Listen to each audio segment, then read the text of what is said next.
Hi friends, welcome back to sports dictator channel. IPL 2024 అతి త్వరలో జరగబోతుంది. అండ్ సన్ రైజర్స్ హైదరాబాద్ అయితే ఫారిన్ ప్లేయర్ విషయంలో చాలా ఫెంటాస్టిక్ ప్లేయర్స్ ఉన్నారు.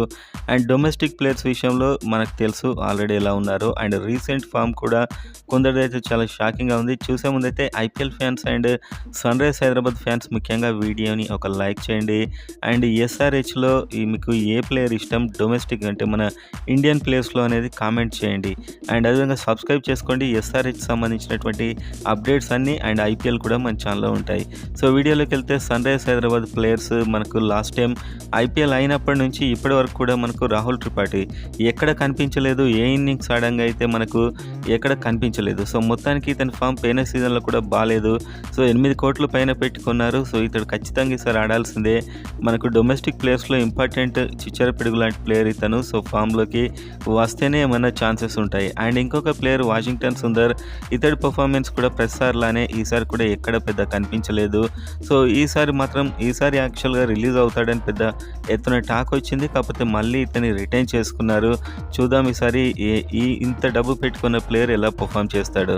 అండ్ ఉమ్రాన్ మాలిక్ కూడా పెద్ద పర్ఫార్మెన్స్ ఎక్కడ కనిపించలేదు పోయిన ఐపీఎల్లో. అండ్ ఆ తర్వాత డొమెస్టిక్ మ్యాచెస్లో అండ్ ఎక్కడ కూడా లేదు. ఈ ఐపీఎల్లో ఎలా ఉంటుందో చూద్దాం. అండ్ నెక్స్ట్ మనం చూస్తే అందరికంటే బాగా రాణించింది మాత్రం తెలుగు ప్లేయర్ నితీష్ కుమార్ రెడ్డి అని చెప్పొచ్చు. ఇతడు ఆంధ్రప్రదేశ్ తరపున ఆడుతూ జస్ట్ 4 రన్స్ తేడాతో వీళ్ళు ఎలిమినేటర్ మనకు ఓడిపోయారు. సో మొత్తానికైతే నితీష్ రెడ్డి అయితే బౌలింగ్ అండ్ బ్యాటింగ్ రెండిట్లో కూడా చాలా ఫెంటాస్టిక్, వీళ్ళందరికంటే మంచి పర్ఫార్మెన్స్ ఇచ్చాడు. సో ఇలా ఫామ్లో ఉన్న ప్లేయర్కు ఛాన్స్ ఇస్తే బాగుంటుందని నేను అనుకుంటున్నాను. అండ్ మయాంక్ అగర్వాల్ పర్లేదు. మయాంక్ అగర్వాల్ ఇప్పటికి పోరాడుతున్నాడు. రంజీ ట్రోఫీ మ్యాచెస్లో చాలా బాగానే ఆడుతున్నాడు. అండ్ అన్మోల్ ప్రీత్ సింగ్ కూడా మంచి బ్యాటింగ్తోని కొన్నిసార్లు వార్తల్లోకి అయితే వచ్చాడు. సో ఈ ముగ్గురు ప్లేయర్స్ యొక్క పర్ఫార్మెన్స్ గురించి మనకు తెలుస్తూనే ఉంది అప్పుడప్పుడు వార్తల్లో. కానీ మిగతా ప్లేయర్స్ అందరూ మాత్రం Natarajan and Washington Sundar and Rahul Tripathi, Umran Malik అయితే కనిపించలేదు. అబ్దుల్ సమద్ కూడా మంచి ఇన్నింగ్స్ ఆడి 1-2 సార్లు మనకు అతని న్యూస్ అయితే వచ్చింది. అండ్ మిగతా ప్లేయర్స్ డైరెక్ట్ ఐపీఎల్లో వీళ్ళ పర్ఫార్మెన్స్ మనం చూడాల్సి ఉంటుంది.